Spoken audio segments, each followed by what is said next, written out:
പിതാവായ ദൈവമേ, ഞങ്ങളെവിടത്തെ സ്തുതിച്ചാരാധിച്ച് നന്ദി പറയുന്നു. ഷാലോം TV മുമ്പിലിരുന്നു കൊണ്ട് പ്രാർത്ഥനയോടെ ഒത്തിരിയേറെ ദാഹത്തോടെ ഈ ശുശ്രൂഷയിലേക്ക് കടന്നു വന്നുകൊണ്ടിരിക്കുന്ന അനേകരെ ഓർത്തുകൊണ്ട് ഞാൻ ദൈവത്തോട് നന്ദി പറയുന്നു. നിത്യജീവൻ്റെ ഈ ശുശ്രൂഷ ജനകോടികൾക്ക് അനുഗ്രഹമാകുന്നതിനെ ഓർത്തുകൊണ്ട് ഞാൻ ദൈവത്തെ നന്ദി പറയുന്നു. പ്രിയപ്പെട്ട മക്കളെ, ദൈവത്തിൻ്റെ കരം, ദൈവത്തിൻ്റെ കൈകൾ, ഈ 2 ദിവസങ്ങളായി എൻ്റെ മനസ്സിൽ വന്നിരിക്കുന്നൊരു ചിന്തയാണത്. ഒരു പുതിയ കാലഘട്ടത്തിനായി, ഒരു പുതിയ ശുശ്രൂഷകൾക്കായി, ഒരു പുതിയ ഉണർവിനായി ലോകം മുഴുവൻ കരമുയർത്തി പ്രാർത്ഥിക്കണം എന്ന് ദൈവത്തിൻ്റെ ആത്മാവ് എൻ്റെ ഉള്ളിൽ പ്രേരിപ്പിക്കുന്നുണ്ട്.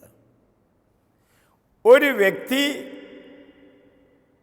ഒരു കുടുംബത്തിന് വേണ്ടി കരമുയർത്തിയാൽ, ഒരു കുടുംബം ലോകത്തിന് വേണ്ടി കരമുയർത്തിയാൽ ഒരു പുതിയ അഭിഷേകം നൽകുമെന്ന്.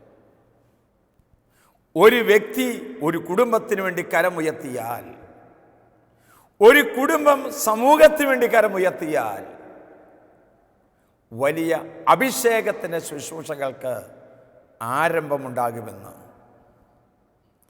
നശിച്ചു പോകുന്ന ആത്മാക്കൾക്ക് വേണ്ടി നോഹയെപ്പോലെ ഒരു ബലിയർപ്പിക്കാൻ, ഒരു വിശുദ്ധമായ ബലിയർപ്പിക്കുവാൻ, വിശുദ്ധമായ സ്ഥലങ്ങൾക്ക് ഒരു കാവൽക്കാരനായി തീരുവാൻ, ദൈവജനത്തിന് വേണ്ടി നിരന്തരമായ ബലികളും സ്തോത്രബലികളും അർപ്പിക്കാൻ ക്രൈസ്തവ ലോകത്തെ ഓരോ വ്യക്തികളെയും ദൈവത്തിൻ്റെ ആത്മാവ് ഇന്ന് പ്രചോദിപ്പിക്കുകയാണ്. വീട്ടിലാണെങ്കിലും, തെരുവിലാണെങ്കിലും, ജോലി സ്ഥലത്താണെങ്കിലും, നീ ആയിരിക്കുന്ന സ്ഥലത്ത് അല്പസമയം ഒന്ന് കരങ്ങൾ ഉയർത്തി പ്രാർത്ഥിക്കാൻ കർത്താവ് ആവശ്യപ്പെടുന്നുണ്ട്. ഇപ്പോൾ നിങ്ങൾ ഇരിക്കുന്ന സ്ഥലത്ത്, നിങ്ങൾ എവിടെയാണോ അവിടെ ഇരിക്കുന്ന സ്ഥലത്ത് അല്പസമയം ഒന്ന് കരങ്ങൾ ഉയർത്തി, കണ്ണുകൾ, ദൃഷ്ടികൾ സ്വർഗത്തിലേക്കൊന്ന് ഉയർത്തിയാൽ ദൈവത്തിൻ്റെ ആത്മാവ് മഴയായിട്ട്, ദൈവത്തിൻ്റെ ആത്മാവ് അത്തിയായിട്ട് ദൈവത്തിൻ്റെ കൃപകൾ ഒഴുകിയിറങ്ങുന്ന അനുഭവം നമുക്കുണ്ടാകും. 1 പത്രോസ് 5-ാം അധ്യായം 6-ാം വാക്യത്തിൽ നാം വായിക്കുന്നു, ദൈവത്തിൻ്റെ ശക്തമായ കരത്തിന് കീഴിൽ നിങ്ങൾ താഴ്മയോടെ നിൽക്കുവിൻ, അവിടുന്ന് തക്ക സമയത്ത് നിങ്ങളെ ഉയർത്തിക്കൊള്ളും. ഒരിക്കൽ കൂടി, ദൈവത്തിൻ്റെ ശക്തമായ കരത്തിന് കീഴിൽ താഴ്മയോടെ നിൽക്കുവിൻ, തക്ക സമയത്ത് ദൈവം നിങ്ങളെ ഉയർത്തിക്കൊള്ളും. പ്രിയപ്പെട്ടവരെ, ദൈവത്തിൻ്റെ ശക്തമായ കരത്തിൻ്റെ കീഴിൽ ഉറച്ചു നിൽക്കാൻ സാധിക്കണമെങ്കിൽ 5 കാര്യങ്ങൾ വേണം. 1, ദൈവത്തിലുള്ള പൂർണ്ണമായ വിശ്വാസം. ദൈവത്തിൽ പൂർണ്ണമായി വിശ്വസിക്കുന്നവർക്ക് മാത്രമേ ദൈവത്തിൻ്റെ കരത്തിൻ്റെ കീഴിൽ താഴ്മയോടെ നിൽക്കാൻ സാധിക്കുക. ഹെബ്രായർ 11:6 നാം വായിക്കുന്നു, ദൈവ വിശ്വാസമാണ് താഴ്മയോടെ നിൽക്കാൻ നമ്മെ പഠിപ്പിക്കുന്നത്. ദൈവവിശ്വാസമുള്ളവർക്ക് മാത്രമേ താഴ്മയോടെ, വിനയത്തോടെ ദൈവത്തിൻ്റെ മുമ്പിൽ നിൽക്കാൻ സാധിക്കുന്നത്. വീണ്ടും, ദൈവത്തോട് സ്നേഹമുള്ളവർക്ക് മാത്രമേ താഴ്മയോടെ നിൽക്കാൻ സാധിക്കുക, ദൈവത്തിൻ്റെ കരത്തിൻ്റെ കീഴിൽ താഴ്മയോടെ നിൽക്കാൻ സാധിക്കുക. 3-ാമതായി, ദൈവപരിപാലനയിൽ അടിയുറച്ച ബോധ്യമുള്ളവർക്ക് മാത്രമേ ദൈവകരത്തിൻ്റെ കീഴിൽ താഴ്മയോടെ നിൽക്കാൻ സാധിക്കുക. സങ്കീർത്തനം പഠിപ്പിച്ചു തരുന്നില്ലേ, 34 സങ്കീർത്തനം 12 വാക്യം, സിംഹക്കുട്ടികൾ ഇര കിട്ടാതെ വിശന്ന് വലഞ്ഞേക്കാം, എന്നാൽ കർത്താവിനെ അന്വേഷിക്കുന്നവർക്ക് യാതൊന്നിനും കുറവുണ്ടാകുകയില്ല.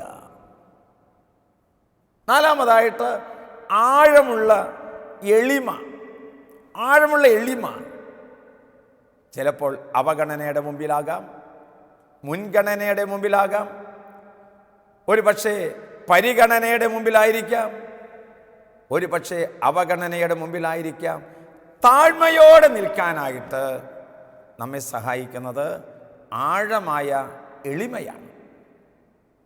അഞ്ചാമതായി ദൈവ ഇഷ്ടത്തോടുള്ള പൂർണ്ണമായ വിധേയത്വമുള്ളവർക്കാണ് ദൈവത്തിൻ്റെ കരത്തിൻ്റെ കീഴിൽ താഴ്മയോടെ നിൽക്കാൻ സാധിക്കുന്നത്.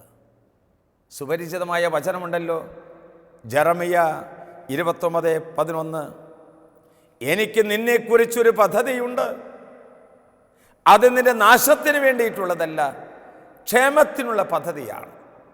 ദൈവിക പദ്ധതിയോട് പൂർണ്ണമായി സഹകരിക്കുന്ന ഒരു വ്യക്തിക്കു മാത്രമേ ദൈവത്തിൻ്റെ കരത്തിൻ്റെ കീഴിൽ പൂർണ്ണമായും ഉറച്ചു നിൽക്കാനായിട്ട് സാധിക്കുക. ഈ 5 കാര്യങ്ങൾ ലോകത്തിൽ നിന്ന് ഓടി മറയുന്നൊരു വ്യക്തിക്ക് മാത്രമേ സാധിക്കൂ.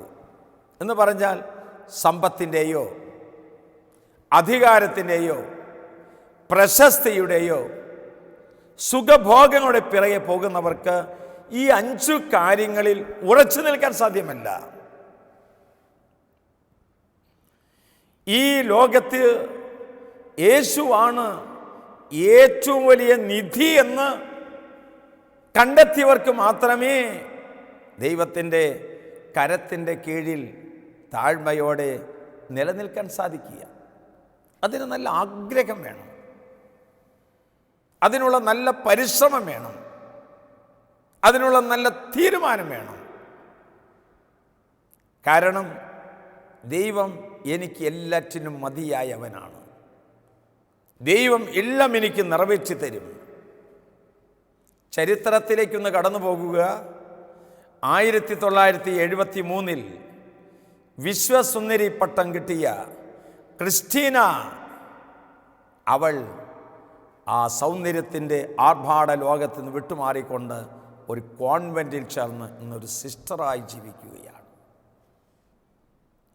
1950 ഇംഗ്ലണ്ടിൻ്റെ ടെസ്റ്റിങ്ങിനെ നയിച്ചുകൊണ്ടിരുന്ന ഡേവിഡ് ഷെപ്പേർഡ് ഈ ഉയർച്ചകളെല്ലാം വേണ്ടെന്ന് വെച്ച് ടെസ്റ്റ് ഗ്രൗണ്ടിൽ നിന്നും വൈദികനാകാൻ തീരുമാനിക്കുകയാണ്. പ്രിയപ്പെട്ടവരെ, ഈ ലോകത്തിലുള്ള സൗന്ദര്യങ്ങളും ഈ ലോകത്തിലുള്ള സമ്പത്തിനേക്കാൾ ഒക്കെ ഉപരിയായിട്ട് ദൈവത്തെ സ്നേഹിക്കുവാനായിട്ട് ഇറങ്ങിപ്പുറപ്പെട്ട ഒട്ടനവധി വ്യക്തികളുണ്ട്. ഇന്ന് ഈശോ നമ്മോട് പറയുകയാണ്, ദൈവം പറയുന്നിടത്ത് കരം നീട്ടാൻ നീ തയ്യാറാണോ? ദൈവം പറയുന്നത് മാത്രം കരങ്ങളിലെടുക്കാൻ നിനക്ക് മനസ്സുണ്ടോ? ദൈവം പറയുന്നിടത്ത് മാത്രം പോകുവാൻ നിനക്ക് സാധിക്കുമോ? എങ്കിൽ മാത്രമാണ് ദൈവത്തിൻ്റെ കരമായി തീരാൻ നമുക്ക് സാധിക്കുക. ദൈവം പറയുന്നിടത്ത് കരം നീട്ടുവാൻ, ദൈവം പറയുന്നിടത്ത് മാത്രം പ്രവർത്തിക്കുവാൻ, ദൈവം പറയുന്നിടത്ത് മാത്രം യാത്രയാകാനായിട്ട് തയ്യാറാകുമ്പോഴാണ് നമ്മൾ ഓരോരുത്തരും ദൈവത്തിൻ്റെ കരങ്ങളായി മാറുന്നത്. ഏതാനും നാളുകൾക്ക് മുമ്പ് ഒരു ഫോൺ വന്നു, അച്ഛാ എൻ്റെ ഫാദർ വളരെ സീരിയസ് ആയിട്ട് ആശുപത്രിയിലാണ്, ഒന്ന് വരണം, ഒന്ന് പ്രാർത്ഥിക്കണം, ഒന്ന് കുമ്പസാരിപ്പിക്കണം, ഒന്ന് വിശുദ്ധ കുർബാനയ്ക്ക് കൊടുക്കണം. അദ്ദേഹത്തിൻ്റെ സ്നേഹപൂർവമായ വാക്കുകൾ കേട്ട് തിരക്കിനിടയിൽ പ്രാർത്ഥിച്ച് അവിടേക്ക് ചെല്ലുകയാണ്. ഇൻറ്റൻസീവ് കെയർ യൂണിറ്റിൽ വെന്റിലേറ്ററിൽ കിടക്കുന്ന ഒരു അപ്പച്ചൻ. ഞാൻ ചെന്ന് നോക്കിയപ്പോൾ സംസാരിക്കാനൊന്നും പറ്റുന്നില്ല.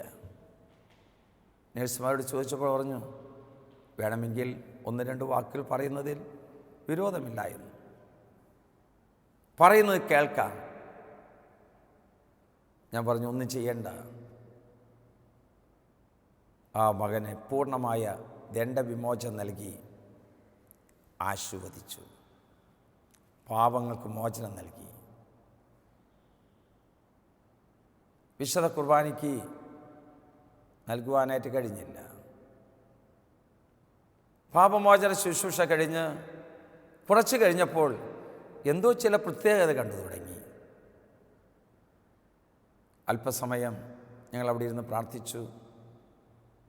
കൊണ്ടുപോയിരുന്ന തിരുവോസ്തിയിൽ നിന്ന് അല്പം എടുത്തു കൊടുക്കാൻ ദൈവത്തിൻ്റെ ആത്മാവ് എന്നെ പ്രേരിപ്പിച്ചു. സിസ്റ്റർ പറഞ്ഞു, വേണ്ട ഫാദർ, കൊടുക്കണ്ട. അങ്ങനെ തിരിച്ചു പോരുകയാണ്. പിറ്റേ ദിവസം പുലർച്ചെ ഏകദേശം ഒരു 5:30 മണിയായപ്പോൾ അപ്പച്ചൻ എൻ്റെ മകൻ വിളിച്ചിട്ട് പറഞ്ഞു, ഫാദറെ, അപ്പന് വളരെ സുഖമായിട്ടുണ്ട്. ഇന്ന് രാവിലെ വെന്റിലേറ്റർ മാറ്റും. അച്ഛന് വന്നൊന്ന് കാണണ്ടേ? സാധിക്കുകയാണെങ്കിൽ വിശുദ്ധ കുർബാനയ്ക്കും കൂടി കൊണ്ടുവരണമെന്ന്. പിറ്റേന്ന് ഞാൻ പോയി ദിവ്യകാരുണ്യമായിട്ട്. സിസ്റ്റേഴ്സ് പറഞ്ഞു, എന്തോ ചില പ്രത്യേകതകൾ അത്ഭുതം അവിടെ നടന്നിട്ടുണ്ട്. അന്ന് അവിടെ ചെന്ന് തിരുവോസ്തി അല്പം മുറിച്ചെടുത്ത് വെള്ളത്തിൽ ചാലിച്ച് ആ മകൻ്റെ വായിലേക്ക് ഒഴിച്ചു കൊടുത്തു. പ്രാർത്ഥിച്ച് തിരിച്ചു പോന്നു. പ്രിയപ്പെട്ടവരെ, 2 ദിവസത്തിനുള്ളിൽ ആ ഇൻറ്റൻസീവ് കെയർ യൂണിറ്റിൽ ഒരു വലിയ അത്ഭുതമാണ് നടന്നത്. വെന്റിലേറ്റർ മാറ്റി ഒരാഴ്ചയ്ക്കുള്ളിൽ ഓർഡിനറി വാർഡിലേക്ക് മാറ്റി. ഇന്ന് സുഖമായി അപ്പച്ചൻ ജീവിക്കുകയാണ്. ഞാൻ ഇന്ന് ദൈവത്തോട് നന്ദി പറയുകയാണ്. ദൈവത്തിൻ്റെ കരമായി അവിടെ പ്രവർത്തിക്കാൻ ഇടയായതിനോർത്തുകൊണ്ട്. ദൈവം പറയുന്നിടത്തേക്ക് യാത്രയാകുമ്പോൾ, ദൈവം പറയുന്നത് മാത്രം പ്രവർത്തിക്കുമ്പോൾ ദൈവത്തിൻ്റെ ശക്തി അവരിലേക്ക് പ്രകടമായി തീർന്നതാണ്. ഏതാനും നാളുകൾക്ക് മുമ്പ് ഒരു കുടുംബം മുഴുവനായി യാത്രയ്ക്ക് പോയി. അത് 2 പേർ അപകടത്തിൽപ്പെട്ട് മരിക്കുകയുണ്ടായി. അവിടെ സങ്കടം സഹിക്കാൻ വയ്യാത്തതാണ്.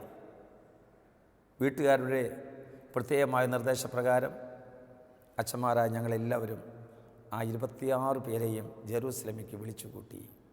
28 പേരുണ്ടായത്. 2 മക്കളാണ് മരിച്ചത്. 26 പേരുടെയും മുഖത്തുണ്ടായിരുന്ന ദുഃഖം സഹിക്കാൻ പറ്റാത്തതാണ്. 10ാം ക്ലാസ്സുകാരനും +1 പഠിക്കുന്ന കുഞ്ഞുങ്ങൾ 2 പേരും ജെറൂസലേമിൽ ധ്യാനത്തിൽ സംബന്ധിച്ചിട്ടുണ്ടാവാം. അച്ഛന്മാരായ ഞങ്ങൾ 5 പേരും ഒരുമിച്ച് നിന്ന് പ്രാർത്ഥിച്ച് തിന്മയുടെ ദുരാത്മാക്കളെ ബന്ധിച്ച് കുടുംബത്തിൻ്റെ സന്തോഷം കെടുത്തിക്കളയുന്ന എല്ലാവിധത്തിലുള്ള പ്രവർത്തനങ്ങളെയും ബന്ധിച്ച് പ്രാർത്ഥിച്ചു. എല്ലാവരുടെയും ശിരസിൽ കൈകൾ വെച്ച് പ്രാർത്ഥിച്ചു. അഭിഷേകം ചെയ്ത് പ്രാർത്ഥിച്ചു. തൈലാഭിഷേകം നൽകി പ്രാർത്ഥിച്ചു. പോകുന്ന സമയത്ത് ഓരോരുത്തരും വന്നിട്ട് പറഞ്ഞു, ഒത്തിരി സന്തോഷമുണ്ടച്ചു, ഞങ്ങളുടെ ദുഃഖത്തിൽ പങ്കുചേർന്നതിൽ. വചനം ഓർമ്മപ്പെടുത്തി തന്നു, ആപത്തിൽ പങ്കുചേരാൻ ജനിച്ചവനാണ് സഹോദരൻ. പിന്നീട് അവിടെ കുടുംബത്ത് ഒത്തിരിയേറെ സ്വസ്ഥതയുണ്ടായത് അറിയാൻ കഴിഞ്ഞു.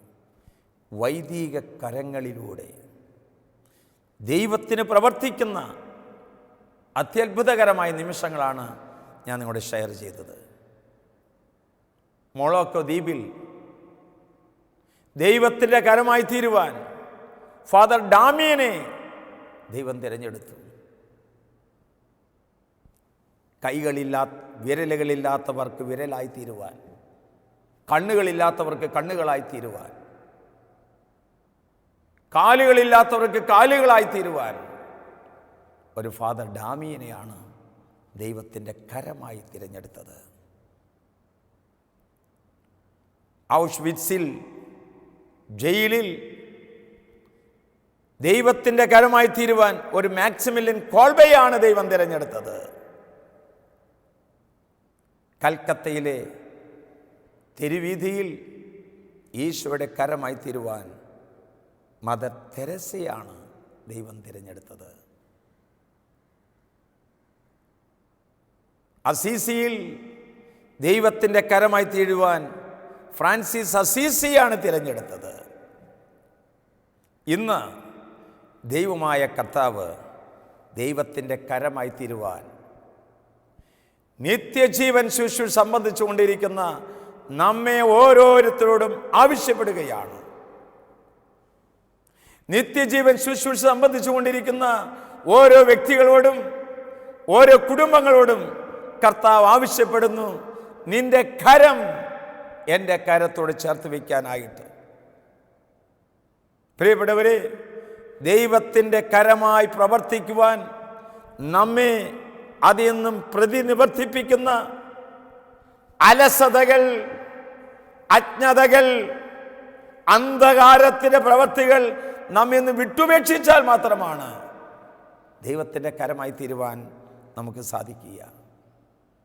പലരും ആലസ്യത്തോടെ സമയങ്ങൾ ചെലവഴിക്കുന്നു, അശ്രദ്ധയോടെ ജീവിതം കഴിച്ചുകൂട്ടുന്നു, അജ്ഞത നിറഞ്ഞ ലോകത്തിൽ അന്ധകാരത്തിൻ്റെ ഇരുളിലേക്ക് പോയിക്കൊണ്ടിരിക്കുന്നു. തൽഫലമായിട്ട് ദൈവത്തിൻ്റെ കരത്തോട് ചേർന്ന് പ്രവർത്തിക്കാൻ സാധിക്കുന്നില്ല. ധാരാളം വൈദികരെ, ധാരാളം സിസ്റ്റേഴ്സിനെ, ധാരാളം കുടുംബങ്ങളെ ഇന്ന് കർത്താവ് ക്ഷണിക്കുകയാണ് ഈ ശുശ്രൂഷ സമയത്ത്. ഇന്ന് കർത്താവിന് ആവശ്യമുണ്ട് ദരിദ്രർക്ക് ആഹാരം നൽകുവാൻ. ഇന്ന് യേശുവിന് ആവശ്യമുണ്ട് നഗ്നനെ ഉടുപ്പിക്കുവാൻ. ഇന്ന് കർത്താവിന് ആവശ്യമുണ്ട് കരയുന്നവരുടെ കണ്ണീരൊപ്പുവാൻ. ഇന്ന് കർത്താവിന് ആവശ്യമുണ്ട് ഭവനമില്ലാത്തവർക്ക് ഭവനം നിർമ്മിച്ചു കൊടുക്കാൻ.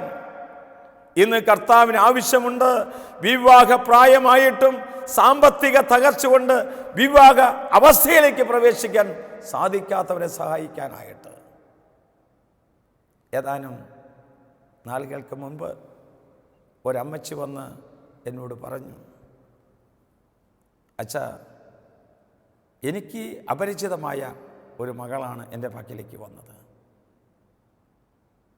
എൻ്റെ മക്കൾക്ക് എല്ലാവർക്കും ജോലിയുണ്ട്, എൻ്റെ കുടുംബത്തിൽ എല്ലാവരുടെ വിവാഹം കഴിഞ്ഞു.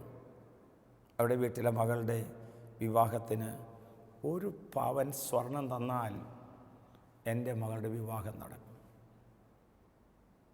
അമ്മ കേട്ടിട്ട് അരിഞ്ഞു പോയി. 10ഉം 50ഉം പവൻ കൊടുത്താണ് തങ്ങളുടെ വീട്ടിൽ എല്ലാവരും വിവാഹം കഴിച്ചിരിക്കുന്നത്.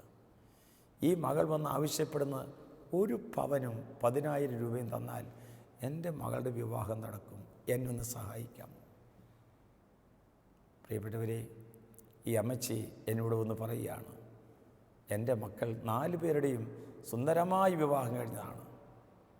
ആ മകൾക്ക് 2 പവനും 25,000 രൂപയും കൊടുത്ത് അവളെ ഞാൻ യാത്രയാക്കി. ആ സമയത്ത് ആ അമ്മയുടെ കണ്ണുകളിൽ നിന്ന് അടർന്നു വീണ കണ്ണുനീർ കണങ്ങൾ വിവരിക്കുവാൻ സാധ്യമല്ല. കർത്താവിൻ്റെ കരമായി പ്രവർത്തിച്ചതാണ്. പ്രിയപ്പെട്ടവരെ, ആവശ്യത്തിലിരിക്കുന്ന എൻ്റെ സമയമെടുത്ത്, ആവശ്യത്തിലിരിക്കുന്ന എൻ്റെ പണമെടുത്ത്, ആവശ്യത്തിലിരിക്കുന്ന എൻ്റെ ആരോഗ്യമെടുത്ത് അത്യാവശ്യമുള്ളവനെ സഹായിക്കുന്ന 100 കണക്കിന് പരോപകാരികളെ ഈ കഴിഞ്ഞുപോയ കാലഘട്ടത്തിനുള്ളിൽ ഞാൻ കണ്ടുമുട്ടിയിട്ടുണ്ട്. അതുകൊണ്ടാണ് ഇന്ന് ദൈവാലയങ്ങൾ ഉയരാനിടയായിട്ടുള്ളത്. അതുകൊണ്ടാണ് ഇന്ന് ധ്യാനമന്ദിരങ്ങൾ വളരാനിടയായിട്ടുള്ളത്. അതുകൊണ്ടാണ് ഇന്ന് അനേകം പാവപ്പെട്ട കുടുംബങ്ങളിൽ സന്തോഷത്തിൻ്റെ കൂട്ടച്ചിരികൾ ഉയരാനിടയായിത്തീരുന്നത്. ഈശോ വളരെ വ്യക്തമായി പറഞ്ഞില്ലേ, ഈ എളിയവർക്ക് ചെയ്തു കൊടുത്തപ്പോൾ എനിക്ക് തന്നെയാണ് ചെയ്തു തന്നത്. ഈ എളിയവർക്ക് ചെയ്തു കൊടുക്കാതിരുന്നപ്പോൾ എനിക്ക് തന്നെയാണ് ചെയ്തു തരാതിരുന്നത്. പ്രിയപ്പെട്ടവരെ, സ്നേഹത്തിൻ്റെ വിളിക്ക് പ്രത്യുത്തരം നൽകുന്ന ഈ കാരുണ്യ വർഷത്തിൽ ദൈവം 2 തരത്തിലുള്ള ക്രിസ്ത്യാനികളെ എനിക്ക് കാണിച്ചു തരികയാണ്. ഒന്ന്, എനിക്ക് എന്ത് കിട്ടും എന്ന് വിചാരിച്ച് നടക്കുന്ന ആളുകൾ. 2, എനിക്ക് എന്ത് കൊടുക്കാൻ കഴിയും എന്ന് ചിന്തിച്ച് നടക്കുന്നവർ. ഈ വിഭാഗത്തിൽ ഏത് വിഭാഗത്തിൽപ്പെട്ടവരാണ് നിങ്ങൾ? എനിക്ക് എന്ത് കിട്ടും എന്ന് വിചാരിച്ച് നടക്കുന്ന ഒരു കൂട്ടർ, എനിക്ക് എന്ത് കൊടുക്കാൻ സാധിക്കും എന്ന് ചിന്തിച്ച് നടക്കുന്ന കൂട്ടർ. കൊടുക്കും തോറും ജീവിതത്തിന് അഴക് വർദ്ധിക്കും. To give and grow. കൊടുക്കും തോറും എന്തുമാത്രം? എൻ്റെ സമയം കൊടുത്താൽ ആ സമയം കർത്താവ് തിരിച്ചു തരികയാണ്. എൻ്റെ ആരോഗ്യം കൊടുത്താൽ എനിക്ക് ആരോഗ്യം തിരിച്ചു തരികയാണ്. എൻ്റെ സമ്പത്ത് കൊടുത്താൽ ആ സമ്പത്ത് എനിക്ക് തിരിച്ചു തരികയാണ്. കൊടുത്തു വളരുവാൻ ദൈവമായ കർത്താവ് നമ്മെ ആഹ്വാനം ചെയ്യുകയാണ്. ഇന്ന് ദൈവമായ കർത്താവ് നമ്മോട് ആവശ്യപ്പെടുന്നു, നീ എന്തിനായി വിളിക്കപ്പെട്ടു? നീ എന്തിനായി വിളിക്കപ്പെട്ടു? നീ എവിടേക്കായി വിളിക്കപ്പെട്ടു? ആരാണ് നിന്നെ വിളിച്ചത്? നീ എന്തിന് വിളിക്കപ്പെട്ടു? നീ എവിടേക്ക് വിളിക്കപ്പെട്ടു? ആര് നിന്നെ വിളിച്ചു? ഈ വിളി കേട്ടുകൊണ്ട് വിളിച്ചവൻ്റെ മിഴിയിലേക്കും വിളിച്ചവൻ്റെ മൊഴിയിലേക്കും നോക്കിക്കൊണ്ടുള്ള ഒരു തീർത്ഥയാത്ര ചെയ്യുമ്പോൾ ദൈവത്തിൻ്റെ കരമായി നമ്മൾ തീരുകയാണ്. ഈശോയുടെ കരങ്ങളോട് ചേർത്ത് പിടിച്ചുകൊണ്ട്, യേശുവിൻ്റെ കരങ്ങളോട് ചേർത്ത് പിടിച്ചുകൊണ്ട് നിന്റെ ജീവിതത്തെ നീ സുന്ദരമാക്കി തീർക്കാൻ ദൈവമായ കർത്താവ് ആവശ്യപ്പെടുകയാണ്. വചനം നമ്മോട് പറയുന്നു, അതുകൊണ്ട് നിങ്ങൾ എൻ്റെ വാക്കുകൾ കേൾക്കുകയും എൻ്റെ ഉടമ്പടി പാലിക്കുകയും ചെയ്താൽ നിങ്ങൾ എല്ലാ ജനതകളിൽ വെച്ച് എനിക്ക് ഏറ്റവും പ്രിയപ്പെട്ട ജനതയും എൻ്റെ സ്വന്തം ജനതയുമായിരിക്കും. പുറപ്പാടിൻ്റെ പുസ്തകം 19-ാം അധ്യായം. നിങ്ങൾ എൻ്റെ വാക്കുകൾ കേൾക്കുകയും എൻ്റെ ഉടമ്പടി പാലിക്കുകയും ചെയ്താൽ എല്ലാ ജനതകളിലും വെച്ച് എനിക്ക് ഏറ്റവും പ്രിയപ്പെട്ട ജനതയും എൻ്റെ സ്വന്തം ജനതയുമായി തീരുവാൻ ദൈവമായ കർത്താവ് ഇന്ന് നമ്മെ മാടി വിളിക്കുകയാണ്. ദൈവത്തിൻ്റെ കരമായി തീരാം, ദൈവത്തിൻ്റെ സ്വരമായി തീരാം, ദൈവത്തിൻ്റെ വഴിയായി മാറാം. നമുക്ക് കണ്ണുകൾ അടയ്ക്കാം. കണ്ണുകൾ അടച്ച് അല്പസമയം കർത്താവിനോട് ചേർന്ന് നമുക്ക് പ്രാർത്ഥിക്കാം. ദൈവമേ, എൻ്റെ വീട്ടിലും എൻ്റെ നാട്ടിലും ഞാൻ നടന്നു നീങ്ങുന്ന സ്ഥലങ്ങളിലെല്ലാം ദൈവത്തിൻ്റെ കരത്തോട് ചേർന്ന് പ്രവർത്തിക്കുവാൻ എന്നെ നീ സഹായിക്കണമേ. അതിന് പ്രതിബന്ധമായി നിൽക്കുന്ന എന്നിലെ ആലസ്യങ്ങളും അശ്രദ്ധകളും അജ്ഞതകളെല്ലാം എടുത്തു മാറ്റി നിൻ്റെ ഹൃദയത്തോട് ചേർന്ന് പ്രവർത്തിക്കുവാൻ അവിടുന്ന് എന്നെയും അനുവദിക്കണമേ.